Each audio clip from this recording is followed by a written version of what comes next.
Okay, so before I even start this video, I just wanted to thank you all so much for your comments. I don't think you even realize how much you have helped me. When I was having just worst day mentally, I would read them and it would make me feel way better, and I'm so thankful, and thank you for supporting me in this.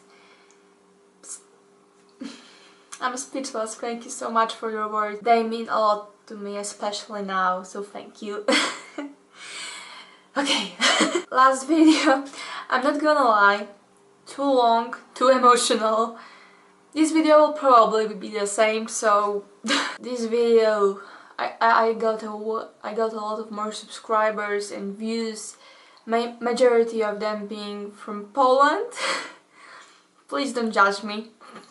So last video got a lot of views. Everyone knows that cancer videos get a lot of views. No exception here. Quite literally cancer video. Okay, I think everyone got it, goddammit. I also have a wig. This is a wig. I'm obviously bald. My eyelashes, I have like 5 of them. Like my eyebrows are... There is not a lot of eyebrow. This is makeup, not eyebrow. I thought that I'm going to be okay with hair loss. I'm not okay with hair loss at all. Like every night I take off my wig and I take off my makeup. I want to cry because it's like, oh, I'm still sick. This is not a dream. I'm not healthy. But I'm halfway there. I will say all about it in a minute. Like right now this is my wig. I really wanted to have a long wig because I don't really see myself with short hair. I will have short hair at some point, but I don't know. I just feel more comfortable with long wig, and also with a little fringe. I really love it. It's not natural. I'm not that rich. But it's okay. At first I had a lot of problems with wig because I thought that everyone knows that I'm wearing a wig, but no one gives a crap. This month in hospital was way simpler. I had one day of chemo, day off, day of chemo, day off, day of chemo, day off. So overall 5 days, but 3 days of only chemo in general. I had no headaches, I had nothing. I felt great, no infections, nothing was really aching. I obviously felt very tired, and I have no energy. Even right now my dad have to carry me sometimes because I'm not able to walk because I feel so weak. But I can deal with that. First time around, after I had so many problems with my stomach. I had this and this. I'm not prepared at all, so again subtitles helped me. I was obviously very sick after this chemo, but this time around I don't want to say I felt great, but it was way simpler, easier. I was sleeping a lot, but I can deal with that, as I said. The only thing that happened, obviously my period didn't stop. It's TMI gross, but it didn't stop at all. And one night when my level of platelets, I cannot pronounce that, was very low, I obviously started... Obviously my period came this very same day, and I woke up at 5 AM. My whole bed was in blood, and it was not normal. It was definitely not normal. I had a bleed out, and I had this bleed out for another day. They stopped it by giving me pills, hormone pills, and it stopped. So I mean, I still have weird bleeding, but it's not a bleed out, so I will have to go to a doctor. I'm actually about to see a doctor on a Monday.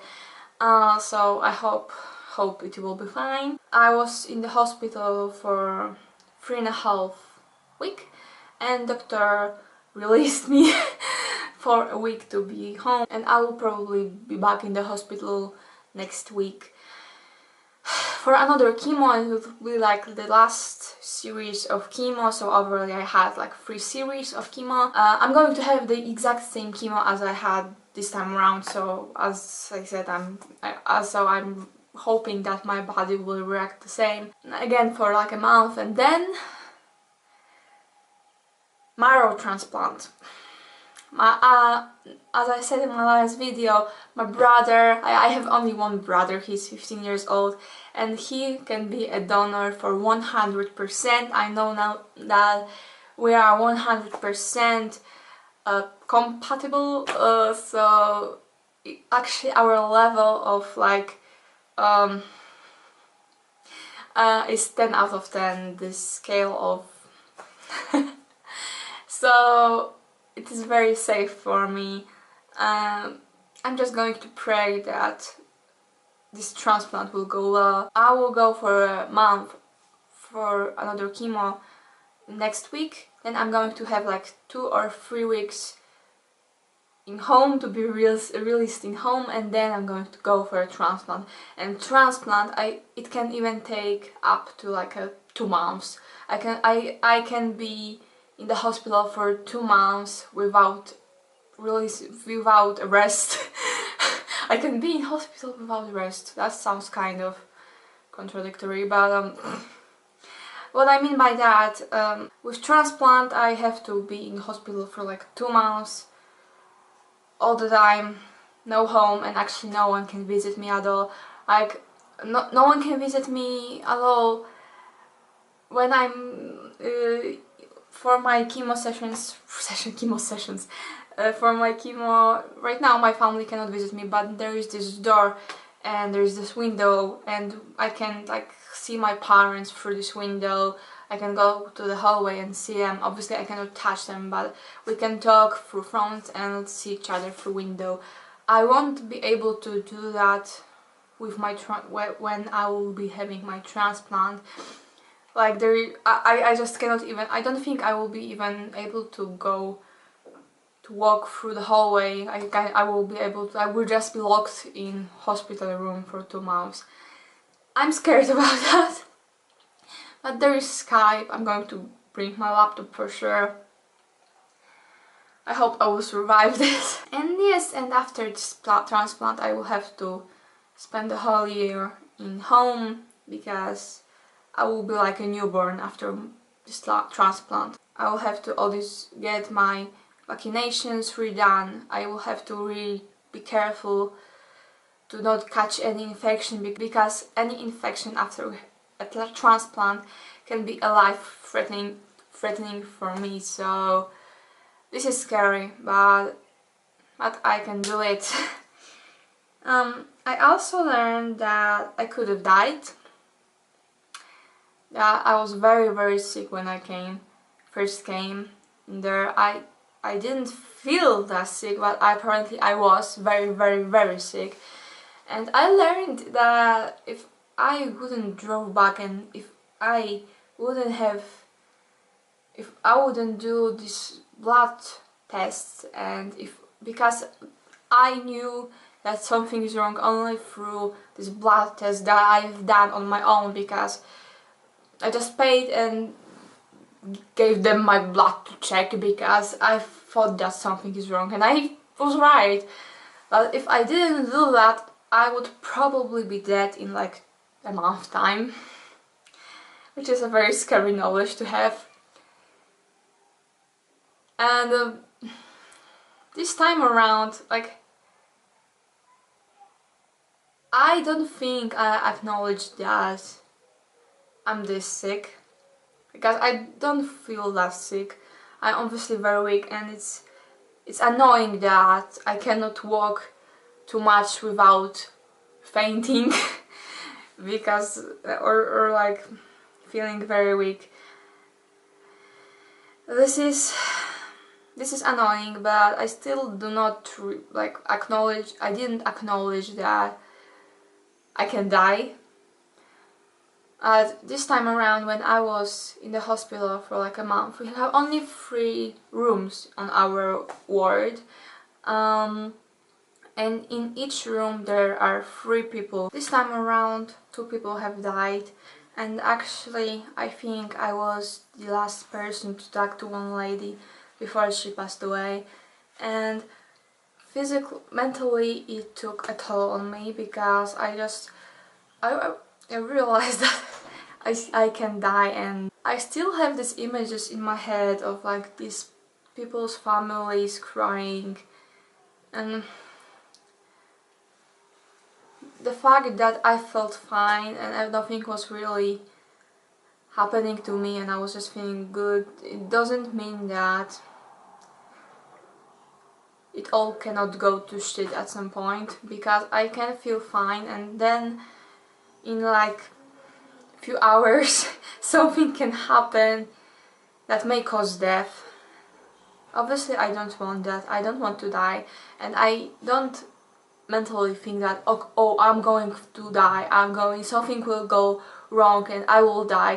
I don't think like that, but I slowly start to think and acknowledge that this is a possibility that can happen, but I know in my heart that it won't. But I mean, you see that stuff in movies, when you see in the real life people that you have talked to few hours before, and then you see them dead, and knowing that they died because they are sick on the same disease as you,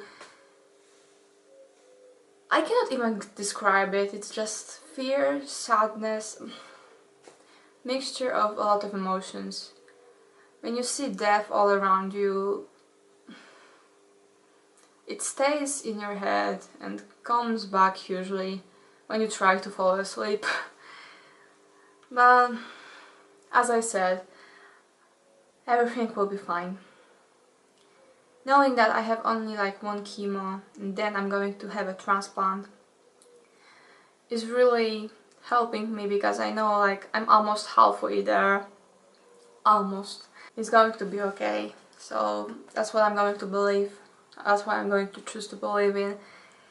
And yes, I don't have really much to say else, because nothing was really happening. And yes, I don't think I have much else to say. Thank you so much for your support. I will, like as I said at the beginning of this video, you have no idea how much it helps me with this, all this love. It just feels like all these people and you are fighting this for me. Like sometimes when, like as I said, these bad thoughts are coming, especially at night. I just think that in my head that I have to fight this, not even for myself, but for all of these people that believe in me and love me. So you have no idea how much it helps, as I said too many times already. So again, thank you so much, and I will update you in a month. Bye.